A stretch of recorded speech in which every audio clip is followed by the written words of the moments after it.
ঈদ আনন্দ শেষে কর্মস্থল ঢাকায় ফিরতে শুরু করেছে সাধারণ মানুষ। রাজধানীর কমলাপুর রেল স্টেশনে আছেন সায়েম চৌধুরী, সরাসরি চলে যাচ্ছি তার কাছে।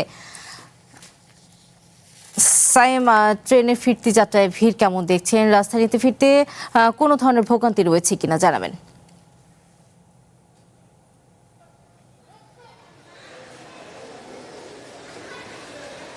সৌদা, আমরা এই মুহূর্তে আছি কমলাপুর রেল স্টেশনে এবং এখানটায় এসেই সর্বপ্রথম আমাদের যাত্রীদের যে ভোগান্তি সেটি চোখে পড়েছে।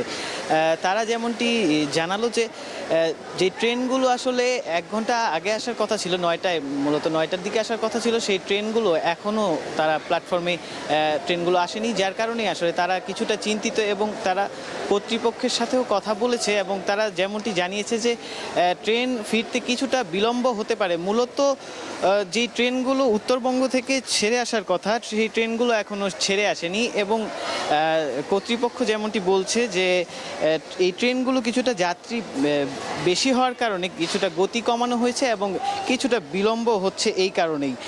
এছাড়াও আজ যেহেতু সরকারি চাকরি থেকে শুরু করে সব অফিস আদালত খুলছে, সেহেতু যাত্রীদের চাপও কিছুটা বেশি রয়েছে। আমরা সড়ক পথেও যেমনটি দেখতে পেয়েছি যাত্রীদের সেই চিরচেনা যানজট রাস্তার মধ্যে চোখে পড়েছে। প্রবেশ পথগুলো দিয়ে ব্যাপক পরিমাণে গাড়ি ঘোড়া ঢাকায় ঢুকছে, যার কারণে ওই সড়ক পথেও একটু যানজটের সেই চিরচেনা রূপ আমরা দেখতে পেয়েছি। তবে এখানটায় এসে যেমনটি দেখলাম কমলাপুর রেল স্টেশনে যাত্রীদের যে চাপ সেটি তো রয়েছে, পাশাপাশি যে যাত্রীরা ঢাকা ছেড়ে যাচ্ছেন আজকে তারাও আসলে টিকিট পেতে কিছুটা সমস্যায় পড়ছেন। তারা যেমনটি জানালেন যে যেই সার্ভারের কারণে টিকিট পেতে তাদের সমস্যা হচ্ছে এবং এই বিষয়ে কর্তৃপক্ষের কোনো ধরনের সাহায্য সহযোগিতা তারা পাচ্ছেন না। এর ফলে তারা বিভিন্ন কাউন্টারে ঘুরছেন, তবে টিকিট তারা মূলত পাচ্ছেন না। তবে তারা বলছেন যে এই বিষয়ে কর্তৃপক্ষের আসলে